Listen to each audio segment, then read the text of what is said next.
Morgan Trail Silver, and today we're going to discuss Viking knitting. For those of you who are already familiar with the idea of Viking knitting, this is a tool called Lazy Daisy. It's available on Amazon. This is the 1/4 inch one. Anyhow, it just kind of assists and primarily in starting your weave, and I really, really like it. I think the name of the gal who came up with this is Stephanie Eddy, and she did a great job just coming up with it. The nice thing about it is that once you get down to a certain point, you can pop this little piece up, okay, and you can just continue your weave, and that way you can make it as long as you want to. You're not limited to the length of the actual knitting tool. Okay, so what we're going to discuss right now is how to tie in a new line, okay, and how to prep your tails so that when you actually go through and draw these, you don't have to worry too much about them poking out. Now, this is just my technique. It's just what I do. You guys feel free to follow along, give it a try, see if it works for you. So, first thing I'm going to do, this is a fairly short length of wire. I usually go a full arm's length from arm to arm, spread completely out. But for demonstration purposes, I'm just going to use this short little, maybe 2 foot length. Anyhow, so what I'm going to do, a little over a 1/2 inch from the bottom of the wire, I'm just going to go ahead and bend it at maybe a 90 degree. Just a little bit more than that.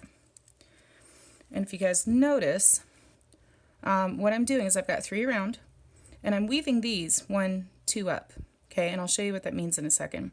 But when I tie in a new line, I go right here, right in between that bottom part where the wires cross, and I just rest the loop in right there. Now here's the trick to it when you're starting a new line. I'll bend it down a little, and I'll put my thumb over it. Okay, now what I'm trying to do here is I'm trying to make sure that my spacing is going to be correct going all the way through, all right? And then what I'll do is I'll take the end, and because I'm going, you don't have to go 2 up. You can go 1 up, you can go 3 up, whatever suits you. Right now I'm going 2 up because I've decided I really like this weave. I'll pull this tail down a little, and I'll draw it through. It's really important that you keep your weave straight, okay? Or that you keep your wire straight. Wire is not as forgiving as, anything else that you might try and weave through. Now what I'm going to do is I'm just going to give it a pull right here, okay? But I'm not going to pull it and then push it down. I don't want it really, really tight in between my braids right here. So all I'm going to do, I'm going to let go of this. Now it's there. It's staying. And what I'm going to do is I'm just going to pull, just very gently, pull this wire across. I'm not putting any pressure on it, okay? So what I want to do is I want to make sure that where the wires cross right here, make sure it's centered with this part of the hex. Then I'll put my thumb down. That would make sure that my spacing is correct as well. So I'll keep my thumb there until I draw it through again. And I'll keep going, okay? So again, putting my thumb on the braid. Now let's say, I'll do this on purpose just for instructional purposes. Let's say 1, 2. Let's say your wire ends up looking like this. Okay? And what that means is that it's twisted. You want to make sure that you've gotten enough room to be able to twist that back on itself. Okay? This is how you untwist it. It keeps your wire from getting kinked. And then pull it up. Don't let this right here, don't let that kink. And just allow it to twist itself. You want to keep your wire as straight as possible. Okay? Once you've done this for a little while, you find out how easy it is to be able to actually do that. But allow the wire to straighten itself. And then I'll very carefully go back over.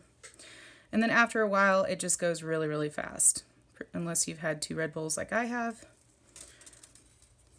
But you notice how I don't actually pull the wire through until, or I don't give it a good jerk until that last part, and then I just very gently pull it over. So I'm going to go down. Probably, this will be the 3rd one. I'll probably go down this one and maybe 1 more before I prep my ends. And this is just the way that I do it. You don't have to do it.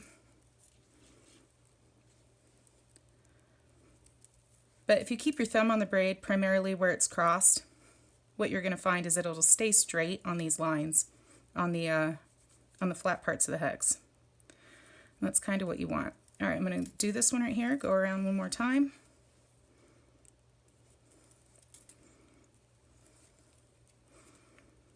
And probably right here is a good place to stop. Yeah. All right, so here's a trick to it for me that I found. Get a pair of pliers. These are just regular chain nose pliers. And what I want to do is I want to make sure, if you see where the tails are on this, you want to make sure that they're kind of X'd across, okay? At least I do. Other people may do it differently. I'm going to pull this one right here out of the way. And what I'm going to do is I'm going to grab the very, very bottom of this one, okay? The very, very bottom, just that. And it looks kind of like I'm trying to hook it, but I'm not. I'm going to close that off. Okay, and this one right here, this other tail is really long. So I'm going to snip it off just a little ways below.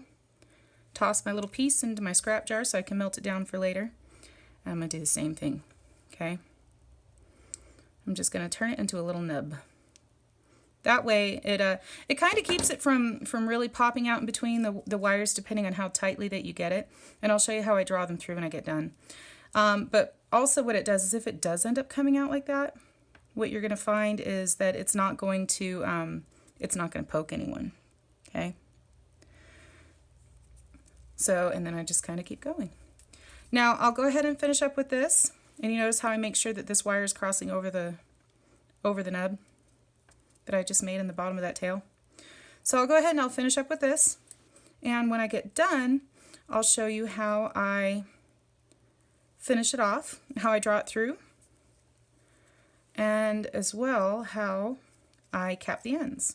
And if you know how to solder, it shouldn't be too hard, but that's just how I do it, okay? All right, you guys, hope you enjoyed that, and we'll be back. So let's assume that your braid is starting to walk off from the centerpiece, like it's starting to do right here. Okay, you notice how this right here is a flat spot, and it looks like where it's Xing at, it looks like it's starting to walk off a little bit, and what it'll do is it'll draw these two lines, these two braid lines closer together. You don't really want that. So in order to fix that, just go ahead and draw it through like you're going to keep going, okay? Remember, always keep your thumb on the braid. Go ahead and give it a taut little pull. And now what I'm going to do is I'm going to go ahead and replace my X where my wires cross over. I'm going to recenter that back where it's supposed to be on that flat spot on the hex. Just kind of get my spacing right. But you notice that when I do that, it's going to recenter my X. Okay? It's not that hard to do. But it's a good idea to double check and make sure before you place your thumb down. See, this is where it was starting to walk. And again, you really want to make sure that it's centered on the hex, okay? And it'll just kind of provide a little bit more consistency. Now, let's say when you're doing this, you notice that you have a really big gap, okay? If you have a gap like this, all you have to do is push up on the wire until it's about center, about where you want it to be, and give it a little tug, okay? Now, if you get it too close like this, just take your thumb and pull it down and readjust your spacing, all right? So again, if it's too much, push up on it, give it a tug. If it's too close, then pull down on it, okay? And then just make sure that your X's are centered all the way around, and you're going to get a nice consistent weave. But even, no matter how long you've been doing this for, your braid's still going to try and walk, so you can see where I've centered it, especially where I've interlinked to one or more pieces. So it'll try and walk on you, and that's all you have to do is just recenter the X right on the flat spot.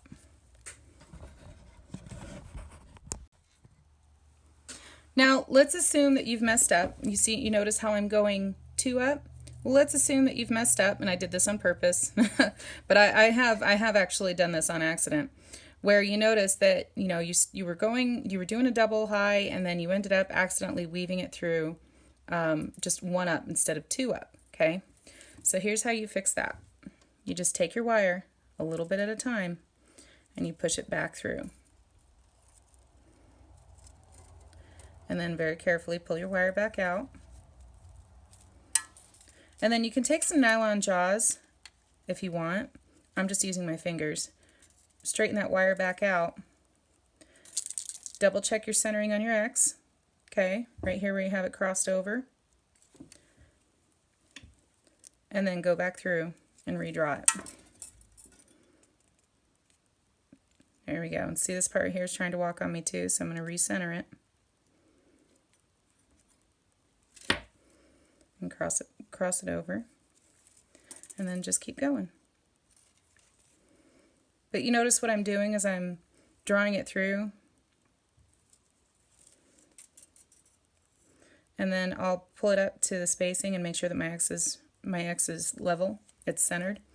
And then I'll keep going.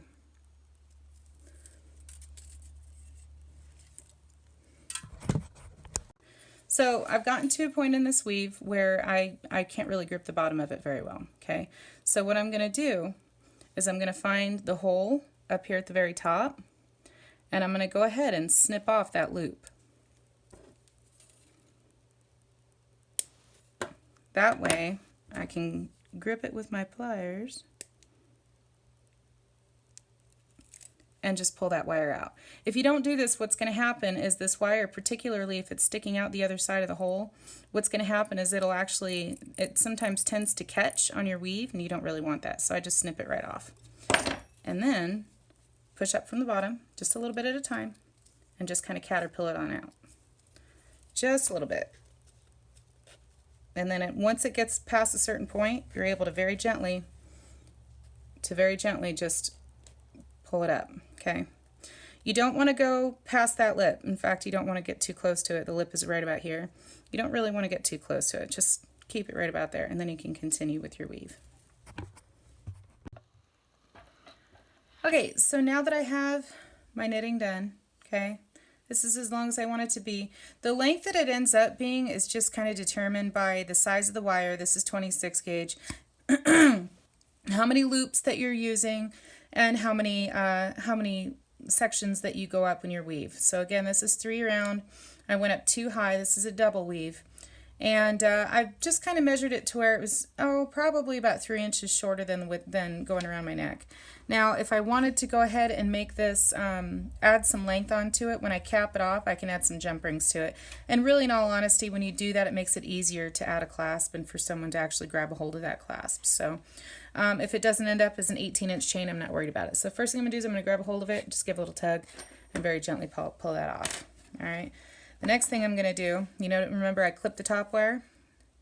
Now I'm going to go ahead and clip the other 2 off. And you could very well take this off when you first pull it off, but I leave it on so I don't lose it. So I'm going to pull this off, and what's going to happen is you're going to have a couple little wires hanging off. Okay, and that's all right. That's kind of the way it's supposed to be. And then I'll take these and I'll pop them in a jar.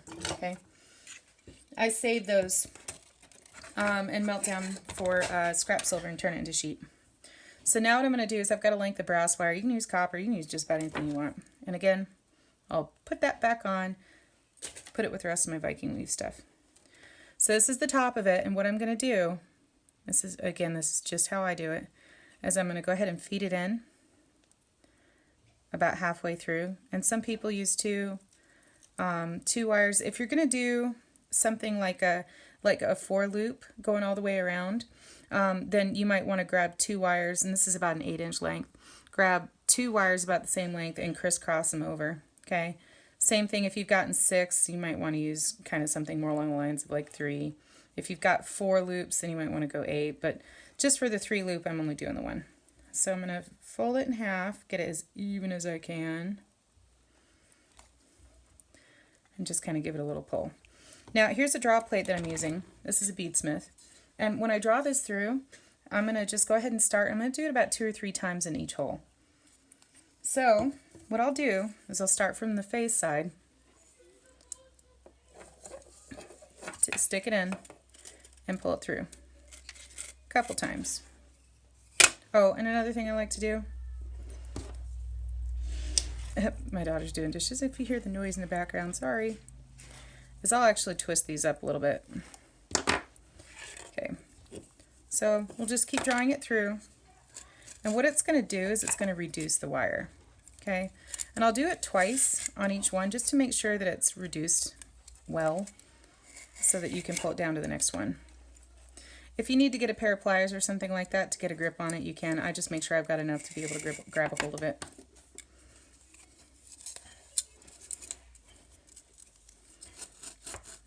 pull it through. So we're just going to keep doing this. Now as I get a little bit farther down, as it really starts to reduce, I'm going to start checking those tails. Okay.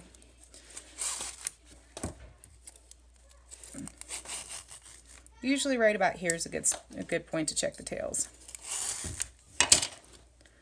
Just kind of double check. Make sure that none of them are sticking out. So far they're doing really well. This one right here is starting to stick out a little bit. It's right there in the braid. So what I'm going to do is I'm just going to go ahead and stick my pliers in and bend it in a little bit. Give it a little twist. Make sure it doesn't stick out. And check all of the sections. Make sure nothing is trying to stick out on me. Okay, and then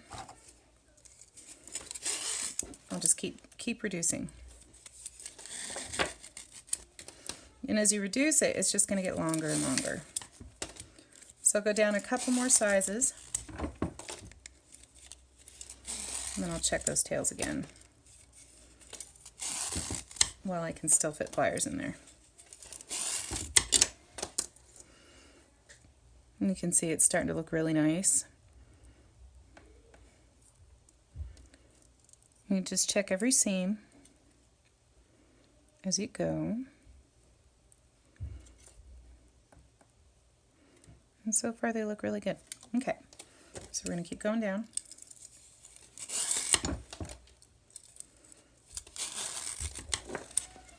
And it's just getting longer and longer. And on this particular weave, I like to go down to about a 4.5. It's just, for me, it's just a good size. You'll find as you go, you forgot where you stopped.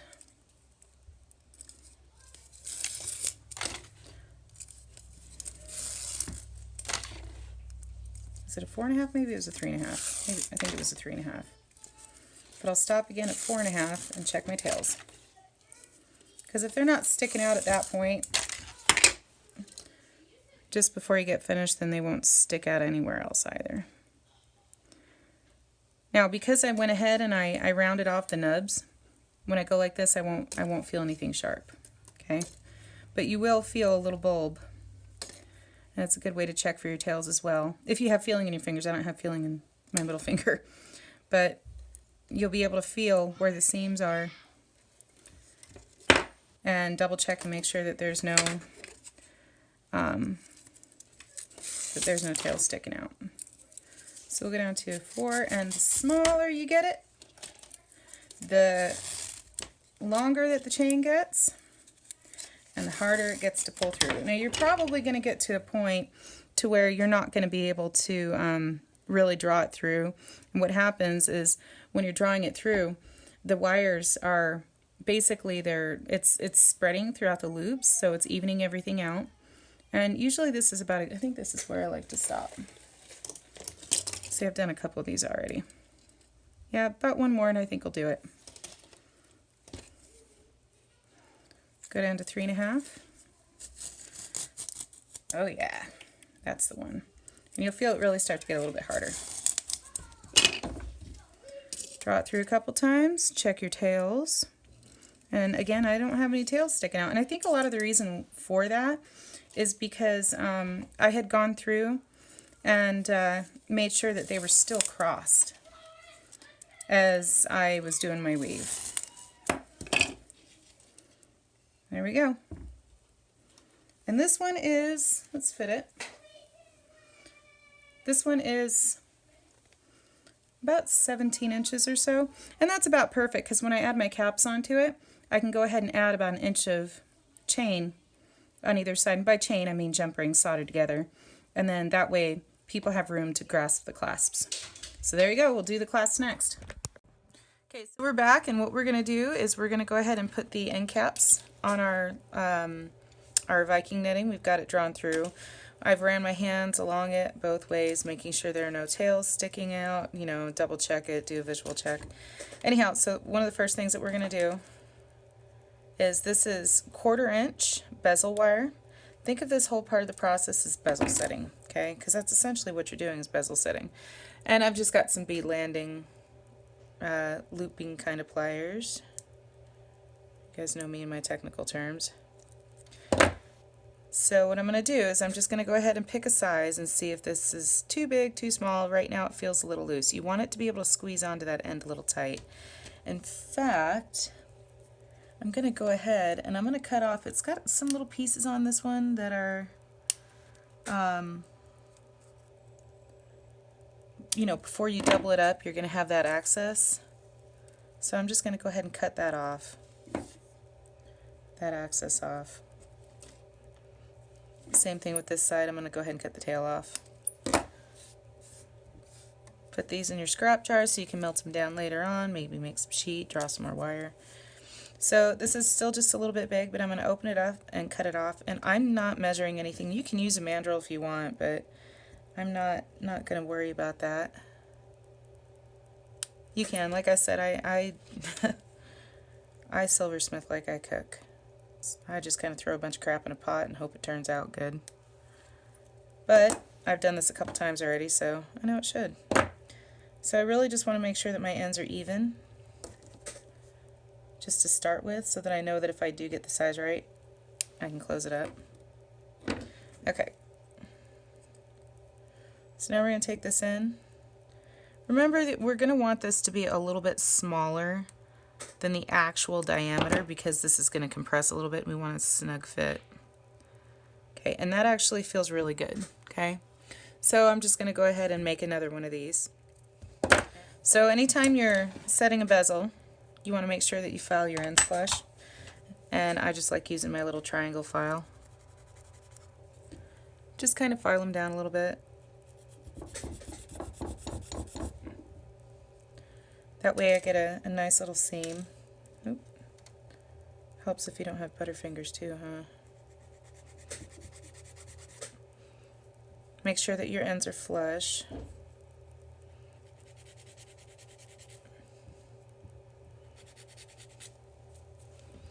Do that to both pieces.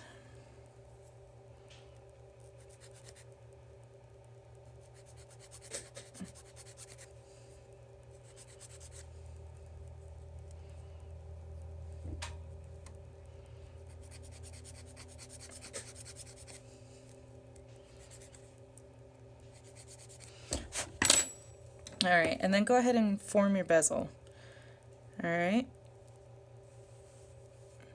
Doesn't matter how perfectly symmetrical it is. At first, wait until you get it soldered and then we'll just go ahead and reshape it. And I like to use some flat nose pliers just to kind of give myself a little bit of a D shape when I do this. And take some chain nose pliers. And remember, just like you would do it with a jump ring, okay?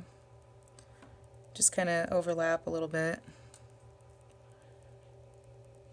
Double check your seams, make sure they look pretty good. Again, don't worry about how perfectly rounded it is. And for bezels, I'm not going to lie, I like cheating. I like using some paste solder because it doesn't take a whole lot for this stuff to flow, and I don't have to fiddle with getting my solder inside these tiny little parts. So all I'm going to do is take a line of paste solder and draw it across on the inside. Double check the other side. Make sure it's right on the seam. Okay? And this right here, this is why I do the D-loop. Okay? It's because it's not going to roll on me.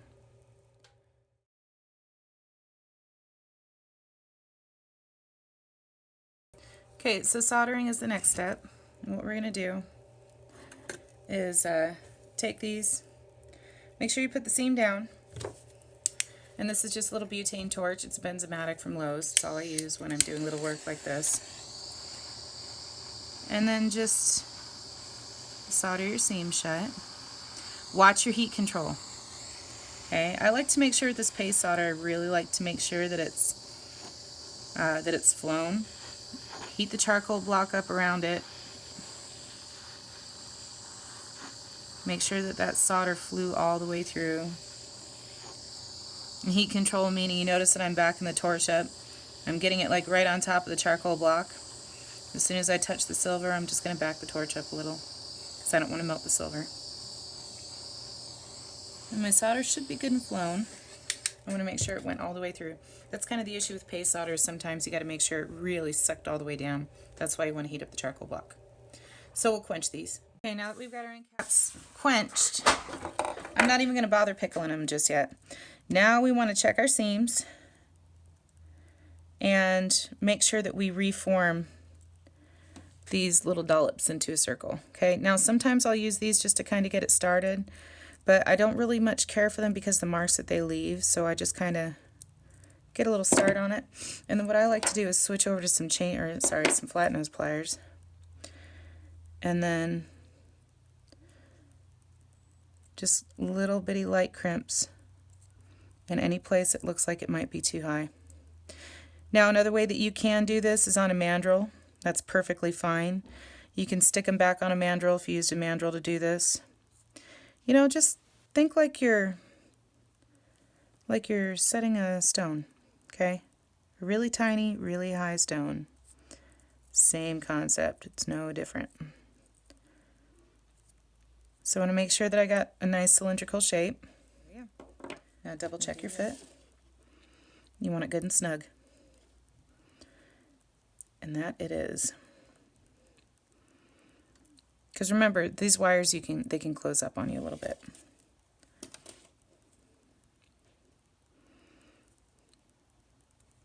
Okay, yep, that'll work.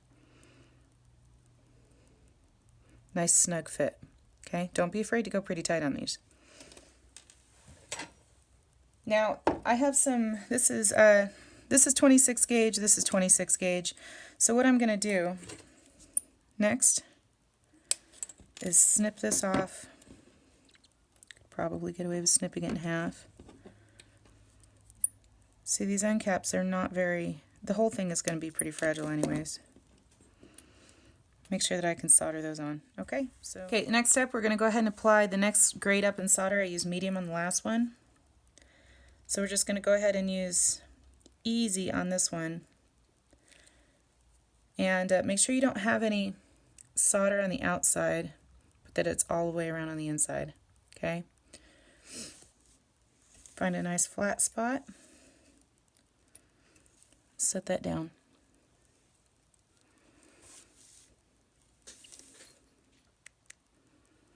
Same thing on this one. Make sure all your solder's on the inside. Find a good flat spot. Right next to that's fine. Hard part's making sure you don't melt anything. It always is. Same thing, butane benzomatic torch.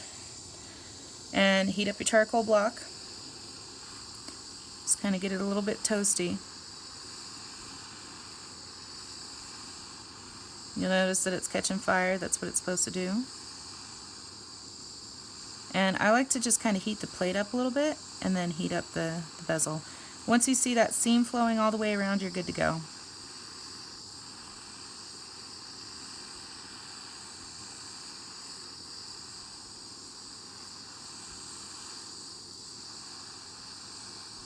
There we go. That's it. And then we'll quench these and then go to the next step.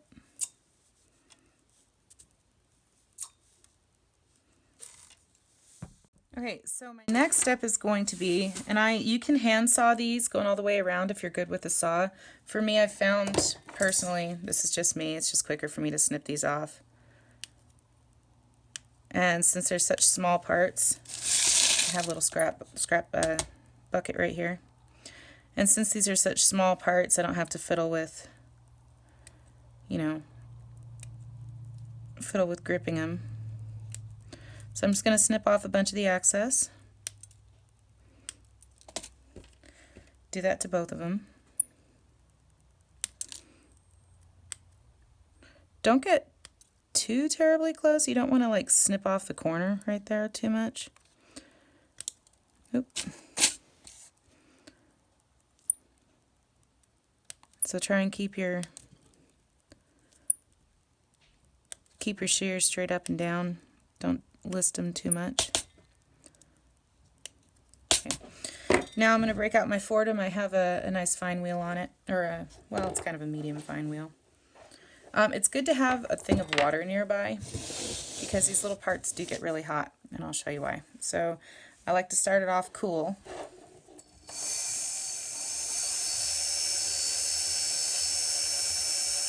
And then just polish it down. This is just a silicone polishing wheel.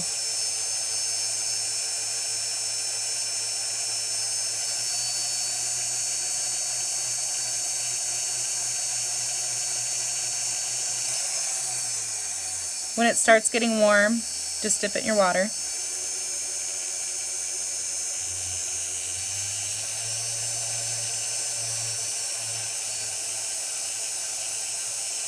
And as you polish it, you'll start seeing that the seam disappears.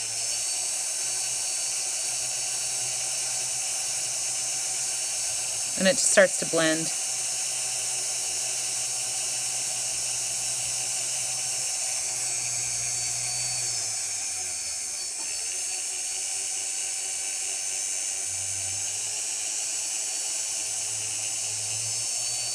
And once you get around to the main seam, going straight down the side, you can do the same thing. Just blend your seam right in.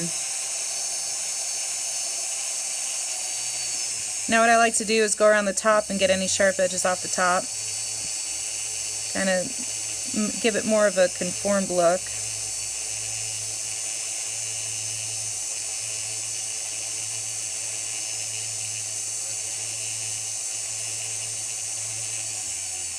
There we go. Rub your finger on it. Make sure it's not very sharp. And then I'm going to go through and I'm going to kind of bevel off the sharp corners or the sharp edges on the bottom as well. Just a light polish will take any sharp edges off. So when it rubs against someone's seam, or that seam rubs against someone's skin, it's not cutting into them. Here we go. Give it a quick rinse. Check your work. That looks pretty good. Again, rub your finger on it. Make sure there's nothing sharp on there. And that looks pretty good. And we'll do the next one. Okay, once we get our caps nicely done, you want to double check the size again. Make sure that you can fit it in there nice and snug. Okay, a neat little trick to actually getting this to press in even more, and to make sure that you've got a good solid, group of connections in there, is I'll just take some chain nose pliers and fold the top down and just kind of give it a little pinch. Okay, that way when I fit this in, the wires will scrunch up, it'll give it a little bit of extra tension, and I can really fit that in there good and tight. Okay, so that feels really good, and it's on there, it's got a good connection. So this next step, I'm going to use a really special tool by William Cobb. It's called his Will Hold Third Hand. First thing I'm going to do, these are 20 gauge 3mm inner diameter jump rings. Just use whatever suits you. And what I'm going to do is put the jump ring with the seam down. You want your seam down. The nice thing about this will hold is that I can manipulate it any way I want to. So there we go. Kind of get everything lined up so that when I bend it down, seam of one touches the seam of the other. In fact, let's pick a flat spot. Kind of a flatter spot right here. Alright, and that looks pretty good. Make sure it's all lined up. And again, I'm going to use easy solder. And all I'm going to do is give it a little bit of a squeeze on the seam. That's it. And take your torch. Again, start with the charcoal block. And I'm doing these one at a time instead of both at once. Try and heat up the charcoal block a little bit.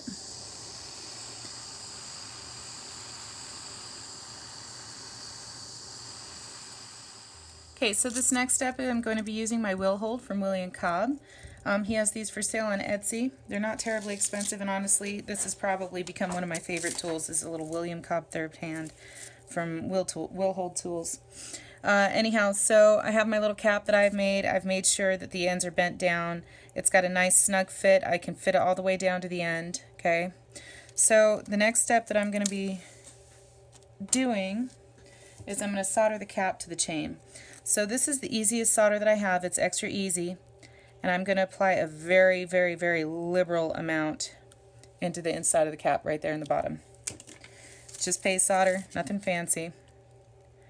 I'm going to take this cap and I'm going to fit it all the way on. Now, when I go to actually attach the wheel hold to it, I'm going to find a little spot where I've got like maybe 1 or 2 wires and just try and keep it vertical, okay?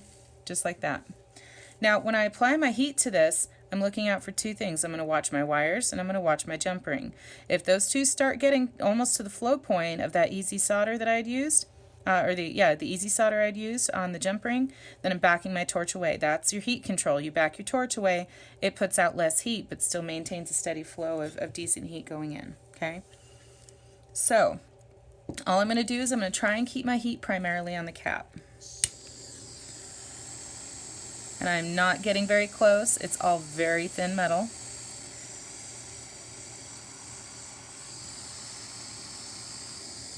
That fire coming out is from that paste solder. Really got to watch your wires because they're super thin, and that jump ring will come off because of the type of solder that we used. But once they start turning red and kind of a pinkish, you want to keep a little steady flow of heat in just to make sure that that extra easy solder on the inside of it, don't let it melt, is flown. And then what I'm going to do is quench it. Okay, once you get it quenched, it should be cool to the touch. That cap isn't going anywhere. It's soldered on there. So now all you have to do is pickle it, or you can leave it as it is because it's got some cool colors. But now pickle it. Here's the other end that I'd already done. So all we're going to do next is we're going to go ahead and pickle them. And then just I can toss this straight in the tumbler on very low speed, but toss it straight in the tumbler for just a couple of minutes just to kind of get a little polish on it, and then we'll go back through, polish everything up, add some more jump rings and a loop, and that's it. We're done. But that is how you get your end caps on. So I hope that you guys found this video helpful. Please let me know if you have any questions. I'm just going to go ahead and finish this up. Talk to y'all later. Bye.